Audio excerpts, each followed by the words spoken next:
Madame, Messieurs, bonjour une fois de plus et merci d'être au rendez-vous de cette nouvelle édition de la revue des Grandes Unes. Vous êtes sur Equinox Télévision. Nous vous proposons tous les jours de tourner et retourner avec nous les grands sujets qui meublent la presse nationale au Cameroun. Et évidemment, nous commençons chaque matin, comme il est de tradition, par la revue de la presse, oui. Le résumé de ce que la presse propose ce matin à ses lecteurs. D'abord, la nouvelle expression qui parle de fonds Covid-19. Nietzsche attaque le rapport du ministre des Finances.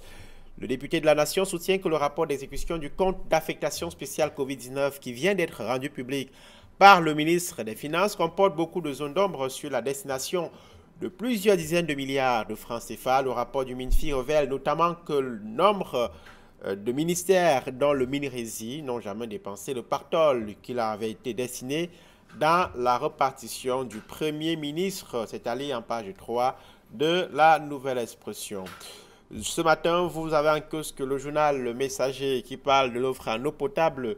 Yaoundé brisera-t-il le signe indien? S'interroge le quotidien Le Messager qui signale que le ministre de l'eau et de l'énergie était hier sur le site du projet d'alimentation en eau potable de la ville de Yaoundé et ses environs à partir du fleuve Sanaga, c'est-à-dire dans les colonnes de Le Messager en page 4 de sa parution de ce jour. Mutation s'intéresse à la même question, eau potable, les vannes de la Sanaga, citent nos confrères de Mutation. Le projet d'alimentation de Yaoundé à partir de ce fleuve a fait hier l'objet d'une évaluation par le ministre Gaston Elounoué Somba, cap sur 2022 pour étancher la soif de la capitale. Ce projet de le journal Mutation, c'est en page 5, cet article de nos confrères de Mutation. Le Jour parle des travaux d'urgence sur la falaise de Tchang. Une entreprise est déjà déployée pour faire la signalisation et des équipements de sécurité. Glissière métallique, glissière en béton armé, plot réfléchissant sur la chaussée, etc. Les travaux à réaliser sur ces sites réputés accidentogènes s'étalent dans les colonnes du quotidien bleu. Le Jour en kiosque ce mercredi. En pied une le Jour, vous lirez le portrait de Gertrude Kegui. Elle est ingénieure agronome. Elle veut révolutionner l'agriculture dans son pays, c'est-à-dire dans les colonnes de Le Jour de ce jour. Repère parle ce matin de l'approvisionnement en eau potable de Yaoundé, la fin des pénuries annoncées pour 2022. Cette date marquera la livraison du projet de fourniture de 300 000 mètres cubes d'eau par jour afin de résorber le déficit que connaît la capitale. C'est allé dans les colonnes du journal. Émergence s'intéresse à la même question. Fourniture en eau potable à Yaoundé, le déficit à combler. Avec la crise sanitaire, le projet d'alimentation en eau potable de la cité capitale et ses environs a connu un fort ralentissement. Le ministre de l'eau et de l'énergie en visite de travail hier à Batchenga a tenté de relancer la machine. Il faudra 400 000 mètres cubes d'eau pour satisfaire quotidiennement la demande dans le département du Fundi, c'est-à-dire en page 5 de émergence. L'essentiel parle des produits de grande consommation. Stabilité des prix à tout prix, titre l'essentiel. Le gouvernement, à travers le ministère du Commerce, rassure, les produits de grande consommation sont et seront disponibles sur le marché en quantité et en qualité. Et pourtant, et surtout, les prix maintenus inchangés, c'est-à-dire dans les colonnes de l'essentiel. L'essentiel ce matin qui parle également de ce projet d'approvisionnement en eau potable, l'eau Batchenga coulera à Yaoundé en fin 2022. L'économie quotidienne parle d'opportunités d'affaires. Le Canada prospecte au Cameroun, titre l'économie quotidienne dans sa parution de ce mercredi. Une délégation conduite par Iya Touré, délégué général du Québec pour les pays d'Afrique francophone, séjourne en terre camerounaise depuis le lundi 26 juillet 2021. Elle a été reçue au ministère de l'économie, de la planification et de l'aménagement du territoire. Cameroun Tribune s'intéresse au discours haineux. On frôle la ligne rouge, s'inquiète le quotidien bilingue gouvernemental. Sur les réseaux sociaux et dans les médias classiques, l'on assiste depuis quelques jours à une nouvelle flambée de messages d'une rare violence dont certains tendent à exacerber des oppositions entre les diverses composantes ethniques et culturelles du Cameroun. Des acteurs sociaux condamnent et indiquent des pistes pour sortir de cette spirale dangereuse. Il faut lire le focus du quotidien Cameroun Tribune en page 5, 6 et 7 de son édition de ce jour. De Politique Hebdo parle de la transition générationnelle, le réveil du septentrion. Le journal donne la parole à El Hadj Aboubakar Ousmane Meh. Il est le président de l'ANC, l'Alliance nationale camerounaise, et de l'ONG Justice Plus. C'est à lire dans les colonnes de Politique Hebdo. Le quotidien Éco-Santé parle de santé publique. L'hépatite B touche 8,3% de personnes âgées entre 15 et 59 ans. Le plan stratégie nationale de lutte contre les hépatites virales 2020-2024 vise la diminution d'au moins 60% de la mortalité attribuable aux hépatites chroniques B, C et D. C'est à lire en page 6 de ce journal. Ouest Eco parle de la redynamisation des organes du RDPC. L'honorable Fongan Place bâtir aux avant-postes. C'est à lire dans les colonnes de cet hebdomadaire. Et puis, le soir, parle de l'alimentation en eau potable à la ville de Yaoundé. Le projet présidentiel prend forme, c'est à lire dans les colonnes de ce journal. Voilà les parutions que nous avons reçues ce jour à notre rédaction. Place au décryptage avec nos confrères. Le premier d'entre eux est avec nous déjà sur le plateau. C'est bien Thierry Niopé. Monsieur de telle publication, bienvenue. Merci, bonjour, Donald Brice. C'est un plaisir d'être là ce mercredi. C'est vrai que ce n'est pas tous les jours. On va sortir très tôt de mon lit pour être là, mais le devoir étant, je suis là. C'est le plus important. Merci d'être avec nous. Dans quelques instants, nous allons recevoir Prince Aristide Miekam pour ce décryptage. Mais on commence avec cette affaire de fonds Covid-19 qui est à la une de la Nouvelle Expression dans sa parution de ce matin. Nietzsche attaque le rapport du MINFI, titre nos confrères de la Nouvelle Expression ce jour. Le député de la Nation soutient que le rapport d'exécution du compte d'affectation spéciale Covid-19 qui vient d'être rendu public par le ministre des Finances comporte beaucoup de zones d'ombre sur la destination de plusieurs dizaines de milliards de francs CFA. Écrit la Nouvelle Expression, Thierry Niopé, le député du SDF Est signale 4 principales zones d'ombre, le retard dans la publication de ce rapport, retard de 6 mois, le décalage entre ce qu'avait arrêté le Parlement à travers l'Assemblée nationale et le Sénat et finalement les ressources mobilisées, un dépassement de 15 milliards de francs CFA. Oui, moi je crois que pour être moins disert justement sur cette actualité, parce qu'on a toujours parlé au quotidien, on est toujours revenu sur les différents détails qui ont meublé l'utilisation de ces 161 milliards de francs CFA et quelques poussières de millions mobilisés dans le cadre de cette opération de lutte contre la Covid-19, parce qu'en réalité, au lieu de 180 milliards de francs CFA qui avaient été mis à la disposition du Cameroun par le Fonds monétaire international dans le cadre de la facilitation effectivement du crédit rapide dans le cadre de la lutte contre la Covid, le ministère de l'économie, à travers son ministre de tutelle, le Paul Moutazi, a souligné effectivement que 61 milliards seulement ont été mobilisés. Je vous rappelle que dans la réaction qui suit la sortie de l'honorable Jean-Michel Nietzsche, qui est d'ailleurs qu'on a d'ailleurs diffusé, publié dans le quotidien La Nouvelle Expression, il souligne avec emphase qu'il y a 222 milliards de francs CFA et quelques poussières de millions qui ont été mis à la disposition du Cameroun dans le cadre justement de cette facilité au crédit rapide. Donc cette enveloppe a effectivement été utilisée maintenant. De quelle manière?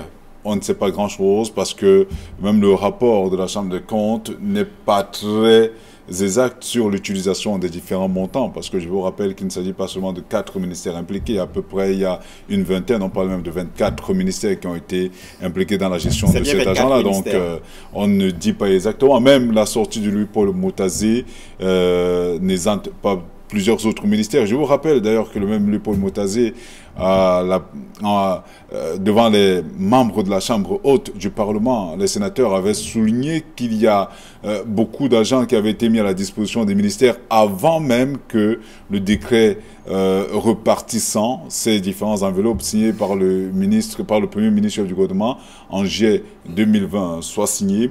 Comment l'argent a été utilisé? On parle de la fabrication des gels hydroalcooliques. Je vous rappelle que de manière particulière, le ministère de la Recherche scientifique et de l'innovation a indexé pour avoir utilisé pratiquement, pour avoir reçu pratiquement plus de 6 milliards de francs CFA. Je vous rappelle que dans ces 6 milliards de francs CFA, il y a 4 milliards de francs CFA qui devaient en principe, aurait dû être utilisé pour la fabrication des médicaments génériques, notamment la chloroquine, l'hydroxychloroquine et l'azithromycine. Il y a une sortie du ministre secrétaire général de la présidence de la République qui est venu stopper la fabrication de ces molécules, de ces médicaments-là, pour en fait les commander auprès d'une entreprise basée du côté de l'Inde. Alors, à quoi servit cet argent-là? Il y a beaucoup, en réalité, il y a beaucoup de zones d'ombre, mais c'est ce que le ministre, c'est ce que le député, l'honorable Jean-Michel Nitieux, le député du SDF à l'Assemblée nationale, tente de démontrer à travers cette sortie-là. Donc, il reste assez cohérent et pertinent. Alors, il nous a rejoint, Prince Aristide Nikan, bienvenue. Merci, Donald. Salut à Thierry Niopé que je retrouve. Bonjour aux très nombreux téléspectateurs d'Equinox Télévision et surtout de la revue des Grandes Unes. Je voudrais faire un clin d'œil aux nombreuses populations de Menganga. Vous savez que c'est dans le département du Logone pas le Logone et Chari, autant pour moi, du Mbéré, où se trouve dans la Damawa, où se trouve un très grand lamida. Je pense que la semaine dernière, elle a anobli l'international Wemelen, parce qu'il est arrivé là-bas de ce côté-là pour animer un championnat coordonné par Aruna Gambo. Revenons, puisque vous prenez le train en marche, on va aller droit au but sur ces fonds Covid-19, dont un nouveau rapport du ministère des Finances, sur lequel un nouveau rapport du ministère des Finances revient. Est-ce que vous comprenez les réserves émises par le député Jean-Michel Nitieux, qui se demande pourquoi le ministre des Finances n'a pas sollicité le Parlement pour que le dépassement de 15 milliards de francs CFA soit opéré, puisque c'est le Parlement qui avait fixé à 132 milliards les ressources à mobiliser, à la fois dans le budget de l'État, mais aussi à travers les contributions des membres bienfaitrices. Mais ce qu'il faut noter, c'est que le député Nitieux ici veut être conséquent et élégant, c'est-à-dire qu'en interpellant le ministre de la Justice sur le fait de demander, je dirais pas l'autorisation du Parlement pour le dépassement budgétaire.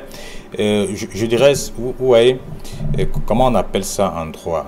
C'est-à-dire que le Parlement a fixé, c'est-à-dire que ça a été arrangé et fixé par connu de tous, et forcément s'il fallait faire un dépassement budgétaire, il fallait notamment faire recours au Parlement. Mais je pense que toutes les institutions de l'État, ce n'est pas pour encourager le ministre des Finances, mais toutes les institutions de l'État sont au courant de ce qu'il y a eu un dépassement budgétaire, notamment le Premier ministre, chef du gouvernement, qui a donné l'accord pour ce dépassement budgétaire.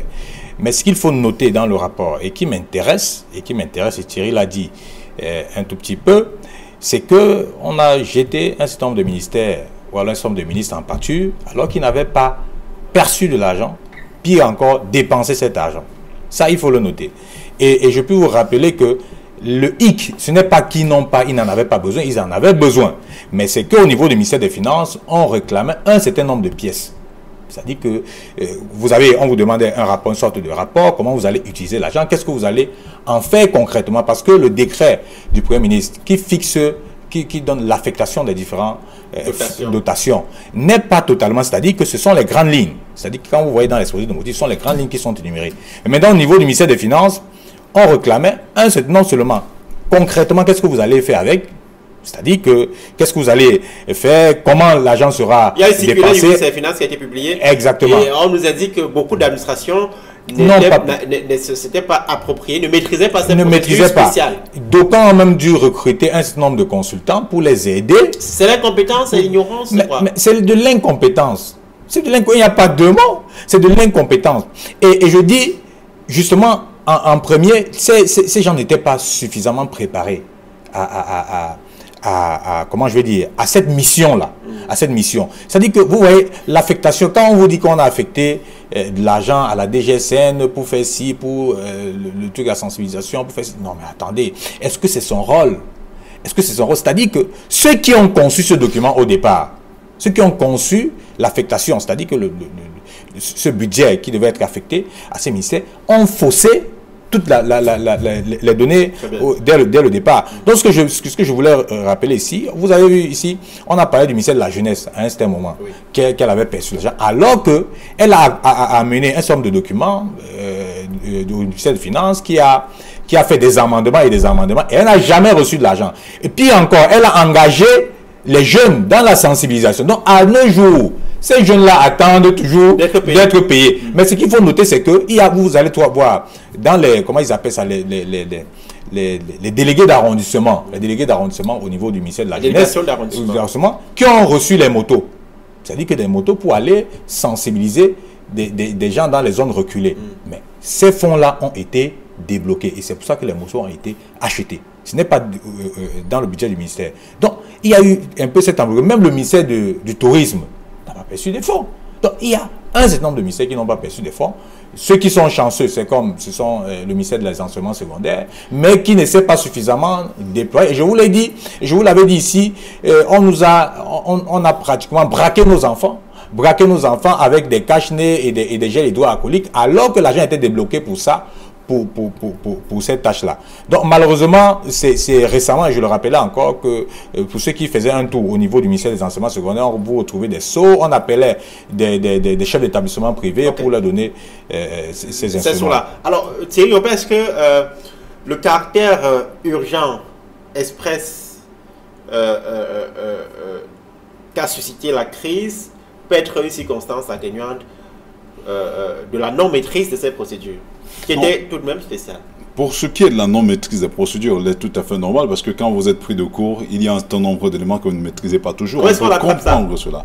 Maintenant, je ne peux pas excuser ce que Prince Aristide Ngekam a souligné tout à l'heure, à croire effectivement qu'il y a des ministères qui n'ont pas perçu de l'argent. Je continue à croire qu'il y a beaucoup de superflu à l'intérieur. Il faudrait que pour les ministères, il n'y a que le Minerési qui a dit n'avoir pas perçu en présentant une lettre du... Voilà, ceux qui sont chargés de des enquêtes autour justement de la gestion de cet argent doivent être assez conséquents. Parce que le ministre des Finances, le ministre de l'économie, justement, le Paul Motazé, a souligné avec... le ministre des Finances, le Paul Motazé, a souligné avec véhémence qu'il y a, Prince Aristide Ngekam, 161 milliards de francs CFA qui ont effectivement, je dis bien effectivement, et cela, je pèse tous mes mots, mobilisé dans le cadre de cette opération.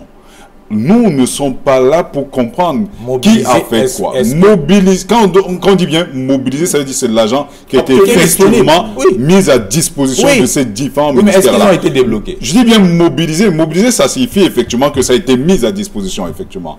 Lundi, on en parlait ici. Il n'y a que 15 milliards de francs CFA qui ont été consacrés à l'investissement dans le cadre de ce projet. De cette lutte contre le nouveau coronavirus. Donc, je peux comprendre effectivement que vous soyez dans une dynamique peut-être que d'occulter quelque peu la vérité, mais les Camerounais doivent exactement savoir ce qui s'est passé. On veut savoir à quoi a servi cet argent. Et les Camerounais n'attendent que cela parce qu'il y a beaucoup d'autres scandales effectivement qui méritent d'être posé sur la table du débat. C'est la raison pour laquelle je salue la témérité de l'honorable Jean-Michel Nitieux, parce que justement, il est dans son rôle. Il faut savoir que si vous rentrez effectivement si vous décortiquez les différents rapports, vous vous rendrez compte que par exemple pour la construction d'un poste de santé, les Camerounais vont devoir supporter le paiement de plus de 150 millions de francs CFA. Dites-moi dans quel monde on peut construire un poste de santé à la frontière entre l'aéroport de Simalène et à hauteur de 150 millions de francs CFA. Dites-nous à quoi a exactement servi tout ce qu'on a mis à la disposition de la société, par exemple Bedeline. Vous voulez qu'on rentre effectivement dans les détails? Donc il y a en principe beaucoup d'écarts que l'honorable Jean-Michel Nitue tient à rappeler effectivement au commun des Camerounais. Parce que là, on ne parle que de cet agent-là, mais je vous rappelle que les partenaires également au développement des partenaires bilatéraux, multilatéraux ont accompagné le gouvernement dans le cadre de ces projets. On n'a pas toujours de nouvelles.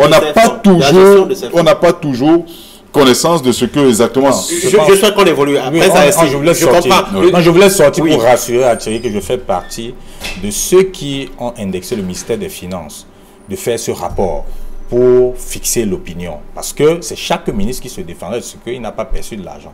Mais maintenant, lorsqu'on dit que les fonds ont été mobilisés, est-ce qu'ils ont été perçus? Je vous dis et je vous confirme qu'il y a des ministres, des ministères qui n'ont pas perçu cet argent. Ils n'ont pas dit, en dehors du Minresi. Même le MINJEG l'a dit.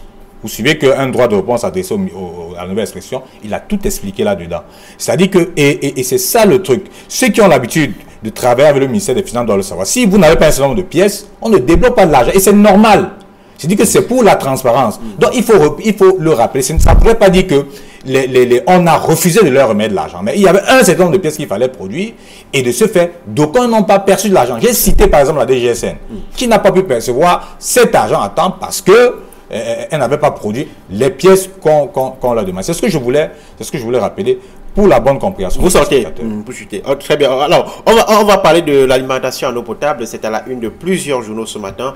D'abord, on prend Mutation. Emos Fongo qui parle de l'eau potable à Yaoundé. Les vannes de la Sanaga titre nos confrères de Mutation. Émergence parle la même question. Repère également évoque cette question de l'approvisionnement en eau potable de la ville de Yaoundé.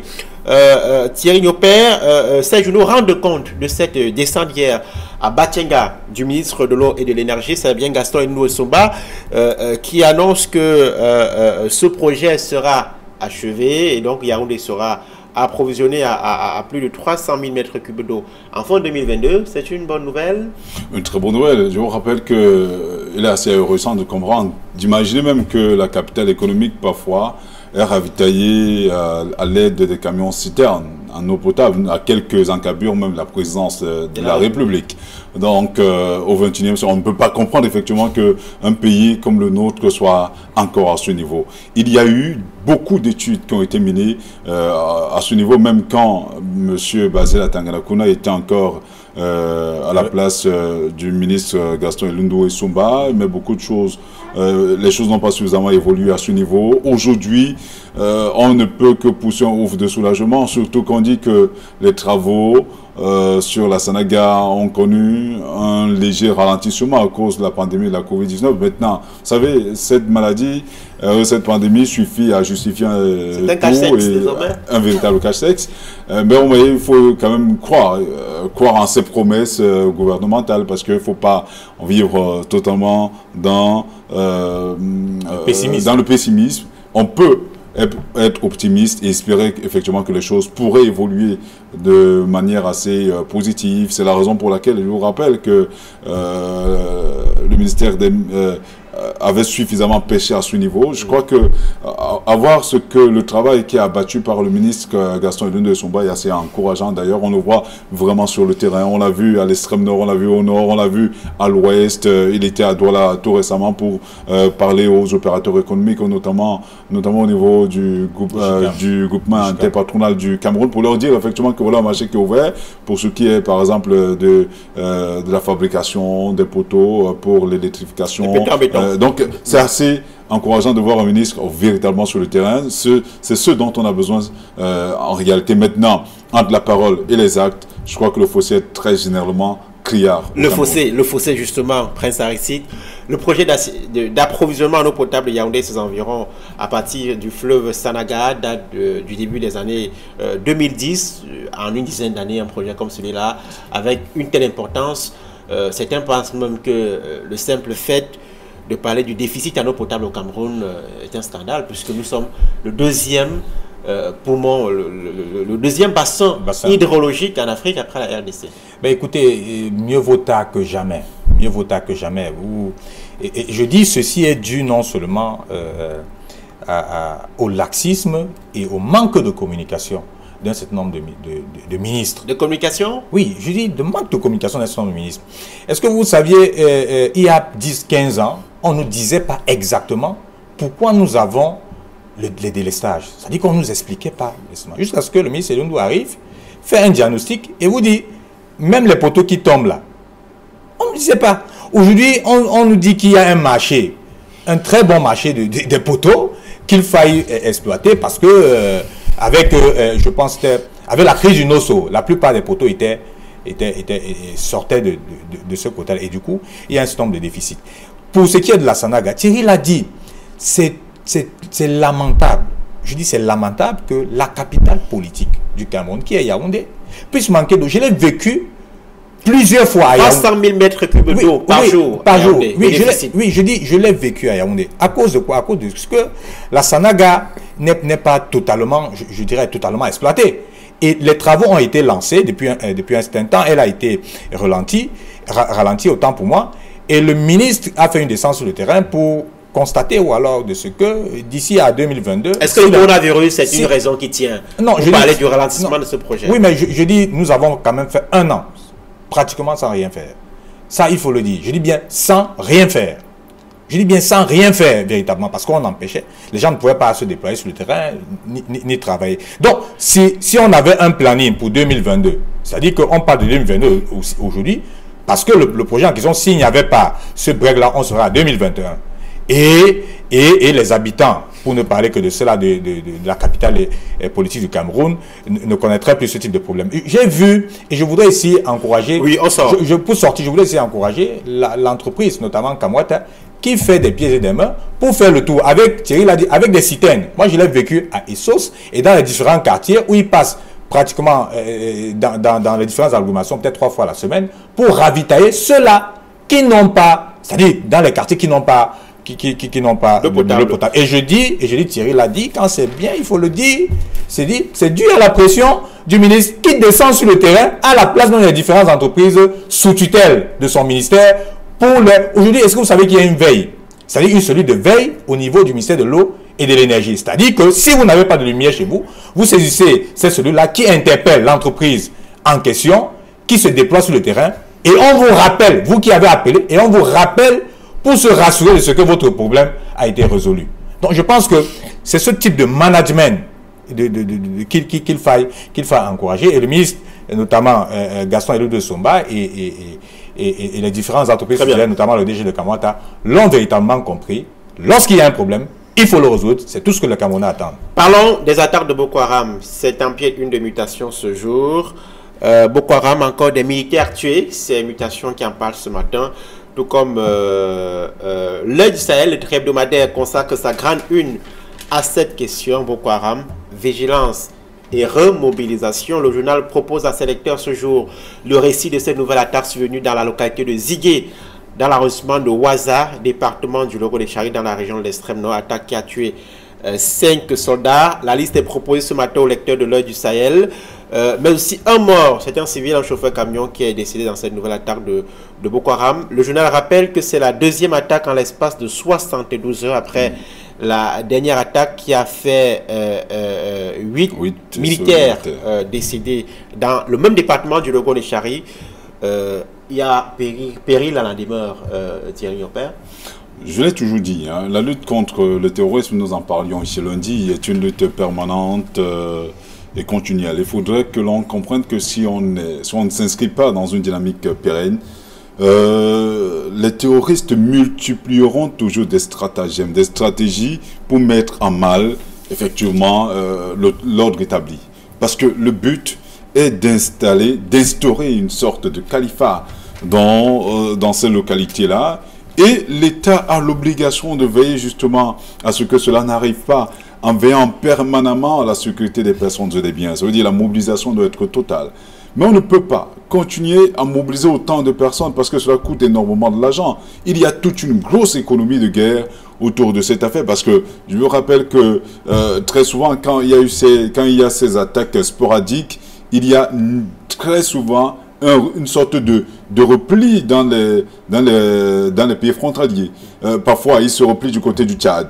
Je vous rappelle que le Tchad traverse une situation assez pénible ces derniers jours. Le maréchal Idriss Déby, qui a beaucoup apporté du sien dans la lutte contre le terrorisme transfrontalier, n'est plus malheureusement. Et depuis, il y a vous voyez, il y a cette recrudescence justement des actes terroristes à ce niveau. Il faudrait effectivement que le Cameroun maintenant, sur lequel repose effectivement la sécurité dans la sous-région, devrait travailler davantage à ce niveau pour sécuriser davantage des personnes et des biens, parce que la lutte contre le terrorisme est une lutte permanente, continuelle, mais surtout transfrontalière. 8 plus 5 en 2 jours, c'est 13 morts dans les rangs de l'armée. Ça fait beaucoup, même si c'était une seule personne, un seul soldat, ça fait beaucoup. Pour ces familles, en dehors de... au-delà de ce que ce sont les enfants de l'armée camerounaise, ce sont les enfants du Cameroun, pour leur famille, ça fait beaucoup. Et ça nous déchire totalement le cœur. Je voudrais rappeler que cette zone est totalement dangereuse. Pour ceux qui ne savent pas, les opérations sont passées entre la nationale numéro 1, entre Matam et Ouaza. Et je peux vous dire que même le maire de ce côté, le maire de Ouaza, Ibrahim Mohamed, l'a toujours rappelé aux autres autorités militaires qu'ils ne sont pas en sécurité là-bas, qu'il faille renforcer, qu'il faut mettre un dispositif sécuritaire particulier de ce côté-là pour protéger non seulement... Là-bas, il y a pourtant un poste de la force multinationale mixte de Oui, mais je vous ai dit, les frontières de ce côté-là, entre le Cameroun et le Tchad et même le Nigeria, sont totalement poreuses. Et je l'ai toujours rappelé, il y a cela ici près de plus de 6 ans. Il suffit qu'on vous attaque et qu'on traverse de l'autre côté de la frontière, sans toutefois être inquiété. Ce que Ouaza, la commune de Ouaza vit aujourd'hui, la commune de Blangwa vit totalement la même chose, où les pêcheurs sont enlevés. Est-ce que vous savez que de ce côté-là, les gens sont enlevés et donnent des rançons sans toutefois que même les autorités administratives et militaires ne soient au courant, parce qu'ils vivent totalement dans la peur. Je pense que il faut, et le titre de l'heure du Sahel vient ici parler de remobilisation. C'est-à-dire que les populations là-bas se sont même habituées. Je peux vous dire, se sont même habitués à cet état de choses. Ici, de ce côté, peut-être au sud du Cameroun, on ne le ressent pas totalement, mais je dis, les populations, c'est-à-dire ceux qui sont dans la frontière entre Blangwa, Ouaza et autres, vivent dans la peur. C'est tout le département du Logon-Echari qui est attaqué par ces hommes sans foi ni loi de Boko Haram, malgré